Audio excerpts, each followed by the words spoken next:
Hugo Dubé, ou bien je pourrais même dire Carl Saint-Denis. Salut! Salut, ça va? Ça va très bien. Écoute, merci d'être là à notre spécial District 31. C'est un bonheur pour moi. Ben, Merci beaucoup. ça me fait plaisir. Premièrement, je veux te féliciter pour ton rôle dans District. C'est peut-être pas le plus gros rôle, mais c'est un maudit beau rôle, par exemple. C'est extraordinaire. Écoute, un chef de police, c'est pas toujours dans un district. Il y en a quand même plusieurs districts à gérer, puis il y a 5000 policiers. En tout cas, si on regarde la carte du SPVM, qui ressemble un peu au SPGM, il ne peut pas toujours être au district. Alors, c'est pour ça qu'il vient à l'occasion. Quand il débarque, c'est parce que les choses vont plus ou moins bien. Exactement. Ou ils vont tellement bien qu'il vient les féliciter. Oui, c'est ça. Quand District a commencé au début, le 4 ans, est-ce que tu l'écoutais? J'ai écouté à partir de la deuxième année, pour être franc. Puis tous les gens me disaient, tu l'écoutes pas, c'est de la drogue télévisuelle. Puis ouais, puis à un moment donné, quand tu commences à l'écouter, tu te fais prendre comme tout le monde. Je trouve que Luc Diane a une façon extraordinaire de venir nous chercher quotidiennement. Tellement. Et non, j'ai pas écouté la première année, pour être franc. Je suis arrivé un petit peu plus sur le tard. Puis, est-ce que tu aurais pensé 4 ans plus tard, ou 3 ans et demi plus tard, mettons, en faire partie? Je dirais oui et non, parce que j'avais tourné d'autres séries. Écoute, moi, j'avais au début tourné Omerta avec Luc Diane. Ça a été la première fois où j'ai rencontré cet auteur prolifique. Et puis, on s'est revus à l'occasion. Puis, pendant Blue Moon 3, quand je tournais Blue Moon 3, il m'avait demandé, aurais-tu le goût de faire partie d'une quotidienne? J'ai dit, ça serait un honneur. Il dit, laisse-moi le temps il dit, prends pas n'importe quoi, laisse-moi le temps de te revenir. Puis un jour, il m'a appelé, il dit, ça te tente-tu de devenir le grand patron de cette histoire-là? J'ai dit, go, on y va, on plonge. Fait que c'est un petit peu comme ça. Par la bande, oui, j'espérais, mais tu sais, tant que c'est pas vrai, tant que c'est pas signé ou tant que c'est pas en ondes, t'espères. Mais il a tenu parole parce que c'est un gars de parole. On t'a confié un super de beau rôle, directeur du SPGM. Ça a beaucoup de poids dans la série, veut pas. Est-ce que Hugo Dubé aurait fait un bon directeur de police dans la vraie vie? Je sais pas. Bonne question. J'espère que oui. Je dirais, moi, ce qui me plaît du personnage Carl Saint-Denis, je dis jusqu'à présent parce qu'on ne sait jamais où les choses peuvent aller. L'image que je donne, pour moi, c'est Carl Saint-Denis. La police, là, c'est comme la couche d'ozone qui protège la planète Terre du désastre. Une petite couche bleue, mince. Puis si tu enlèves ça, un moment donné, ça peut créer le chaos. Puis lui, il protège cette petite couche bleue-là qui nous protège parce qu'à un moment donné, pas de police, sors ton bâton de baseball, ça peut devenir dangereux. Alors lui, il dit, écoute, je veux protéger cette couche-là. Et puis, si tu essaies de la briser, tu vas me trouver devant ton chemin. Lui, ses boys et ses girls, il veut protéger la police. Des fois, il y a des zones grises, il y a des moyens d'y arriver. Savoir si moi, j'aurais eu c'est assez stressant comme job. Je sais pas, c'est une bonne question. J'espère que oui. J'ai des liens avec Carl jusqu'à présent. Là, à un moment donné, il faut être je dirais être droit puis avoir une parole. Oui. Si je promets quelque chose, moi, je promets peu dans la vie parce que quand je le promets, je tiens parole. Donc, je pense que Carl fait la même chose. Des fois, il va dire, je te le promets, puis il va tenir parole. Donc, j'espère que oui, j'aurais été capable de faire un bon directeur de police. Puis ça se passe bien sur le plateau de tournage? Il y a quand même une belle camaraderie, une belle franchise sur ce plateau-là. Donc, ça prend des acteurs et des actrices qui sont capables de suite travailler ensemble et de faire évoluer l'histoire pour que les gens, 4 fois par semaine, passent un bon moment. Ça marche. En tout cas, pour moi, ça marche. Tant mieux. Oui, moi, je te dirais, écoute, ça va déjà 31 ans que je fais ce métier-là. J'ai ressenti ça quand j'ai participé pas longtemps dans Lancer Compte et dans Les Filles de Khaled. Et je dirais que District 31, c'est comme l'autre phénomène télévisuel. Il ne faut pas perdre de vue qu'on est à l'ère de j'écoute la télé quand je veux, à la carte, et soudainement, il y a des codes d'écoute de 1 800 000, 1 600 000, ce qui est exceptionnel. C'est fou raide, là. Les gens veulent l'écouter parce qu'ils ne veulent pas se faire vendre le punch le lendemain, ou ils l'écoutent le vendredi soir avec un petit verre de vin en rafale. Ouais. C'est exceptionnel en 2019.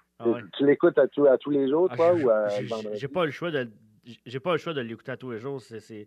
Puis quand que je l'écoute, mettons, à 8 h ou 9 h le soir, je m'en veux parce que parce que j'ai un enfant, donc c'est sûr qu'il faut que je m'en occupe. Puis, mais C'est bien, c'est bon, il faut. mais c'est sûr que District, là, c'est religieux ici, là, en famille. Ben, je dirais qu'il y a beaucoup de gens, je le sens du public, puis ça prend beaucoup de souffle parce qu'on est rendu à 400 quelques shows, là. Ça prend une C'est imagination, ça prend incroyable. quelqu'un qui est bien connecté, ça prend quelqu'un qui connaît le monde dans lequel on évolue, du côté sombre et du côté obscur et du côté lumineux. Puis je pense que Luc a cette capacité-là d'être branché, en bon français, on va dire feedé de toutes ces histoires-là. Moi, c'est ce que je trouve génial, là. Mais justement, Luc Dionne, c'est un auteur extraordinaire. Ouais. Je veux qu'on en profite présentement. Durant l'émission du Big Pat Show, qu'est-ce que tu aurais à lui dire pour le remercier de ses beaux textes? Ben, bravo d'avoir ce souffle-là, d'être capable, comme je dis, d'être branché, de dire cette histoire-là, de suivre, je dirais quasiment l'actualité parce qu'il y a des connexions. Il sait qu'il va arriver quelque chose dans 3-4 mois parce qu'on va sortir telle nouvelle. Les gens, je dirais, autant des corps policiers, des services secrets, de l'armée, je dirais même du côté de l'interlope, la mafia, on dirait que les gens veulent leur donner son histoire, vont dire c'est mon histoire que tu peux en parler parce que il m'est arrivé tel événement. Et lui, il arrive à relier tout ça, il arrive à créer des textes qui laissent quand même aussi une latitude aux acteurs. Je dirais qu'il faut faire attention parce qu'il y a des termes techniques qu'il faut respecter. Et en même temps, Luc dit, je sais que vous êtes capable de rendre ça encore plus fluide parce que lui, c'est une quotidienne, ça prend du souffle. Les gens ne s'en rendent peut-être pas compte, mais je pense que c'est de 5 heures le matin, presque à 3 heures l'après-midi. Il écrit constamment. Là. Il ne peut pas se permettre d'avoir le rhume ou une grippe parce qu'il doit continuer à écrire avec un mal de la tête. Moi, je dirais merci Je lui ai dit d'ailleurs, quand on se voit dans les parties, mais Luc, c'est pas quelqu'un qui aime tellement se faire merci, il va dire OK, on va parler d'autres choses parce que il y a quand même, oui, il est heureux, ce que j'entends de lui, puis en même temps, il y a l'humilité des grands de dire parfait, je suis content que tu sois content, on parle de d'autres choses. Tu as eu des excellents rôles dans ta carrière. Je pense d'ailleurs à Ramdam. Oui. Quand on t'arrête dans la rue, c'est quoi tu te fais parler le plus ces temps-ci? C'est-tu Carl Saint-Denis? Beaucoup de District 31 ouais. Et dernièrement, je sortais d'un commerce. Il y a une personne qui m'a dit bonjour, M. Dubé. Quand je suis arrivé au Canada, j'écoutais Ramdam. Elle a dit merci. J'ai fait wow. Elle, c'est un des premiers contacts qu'elle a eu avec la culture. C'était une Colombienne. Wow. C'était Ramdam et je me suis rendu compte, je pense, de toutes les communautés culturelles. Il y a des gens qui me parlent de Ramdam, que ce soit des Haïtiens, que ce soit justement des Latinos, que ce soit des Québécois. Donc, Ramdam avait cette capacité-là de réunir les gens, c'était un beau moment, on était une belle famille, c'était, je pense que j'ai fait partie d'un autre phénomène, une série culte pour toute une génération. Oui. J'étais le papa de ça, puis moi j'ai eu du plaisir avec cette gang-là. D'ailleurs, quand on se voit, on essaie de se réunir une fois ou deux par année. Et en même temps, dommage que Télé-Québec soit passé à côté d'une possibilité de faire un Ramdam, un spin-off plus vieux, parce que pour X raisons dont je ne veux pas évoquer dans notre entrevue, mais il y a toute une génération. Moi, j'ai un garçon de 25 ans, j'en ai un de 27, puis ça faisait partie de leur beau moment de jeunesse aussi. Là. Oui, ça a été le fun. On parle de Ramdam de District 31 de Providence. Beaucoup de séries noires aussi pour les gens qui ont aimé cette série-là, parce que c'est un rôle assez surprenant que j'ai fait là, avec Claudio Brodeur, qui, pour un acteur, est du bonbon. Là.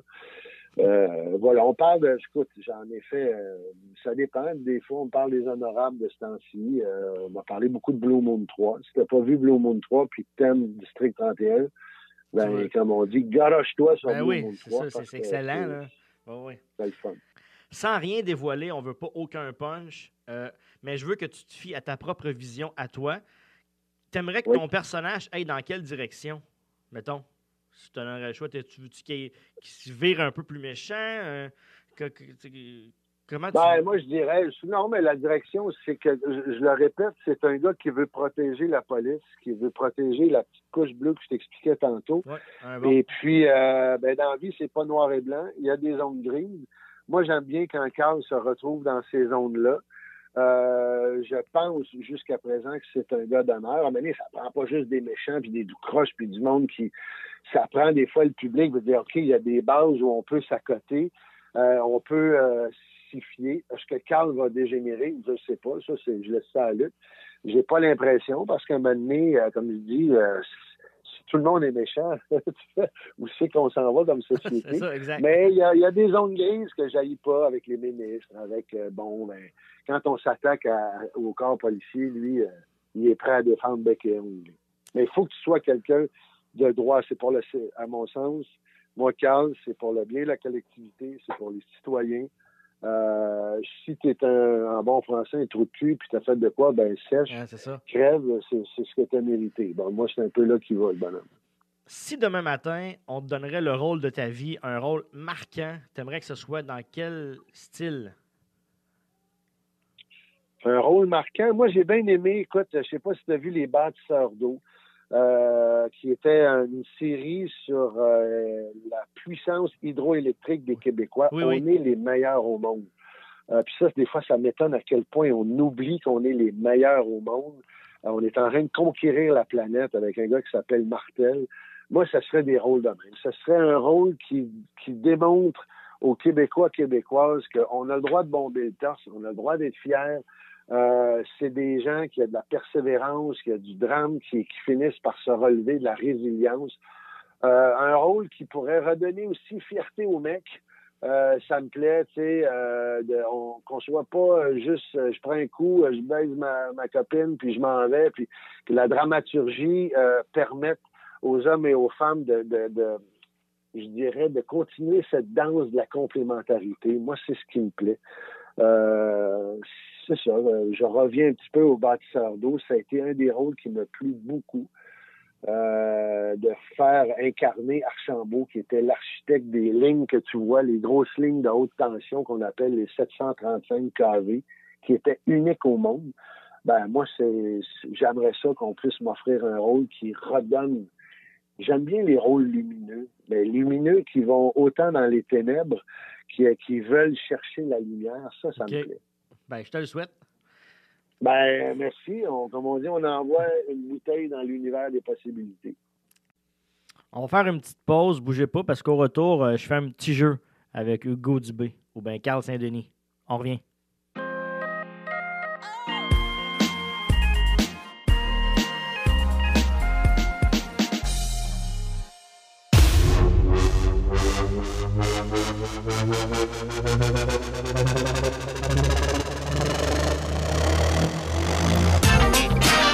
Vous écoutez Nike Radio.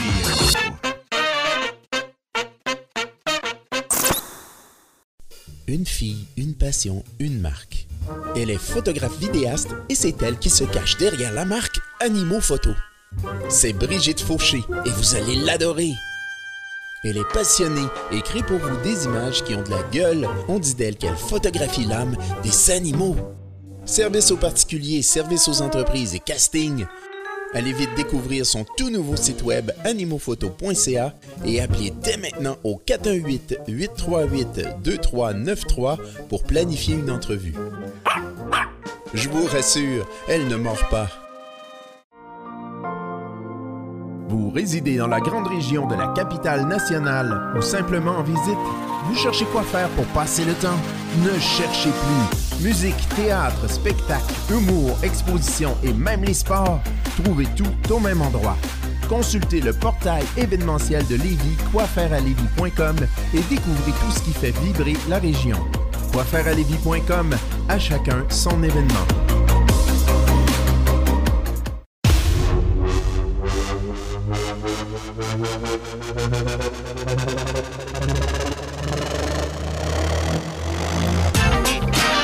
Vous écoutez Nike Radio.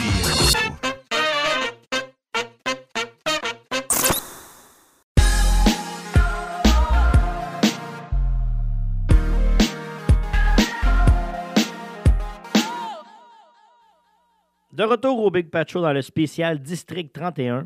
Je vais te nommer, ça va être juste pour rire un peu, je vais te nommer des petites situations, puis tu me diras si c'est Hugo Dubé ou bien Carl Saint-Denis qui serait le mieux placé pour ces situations-là. OK.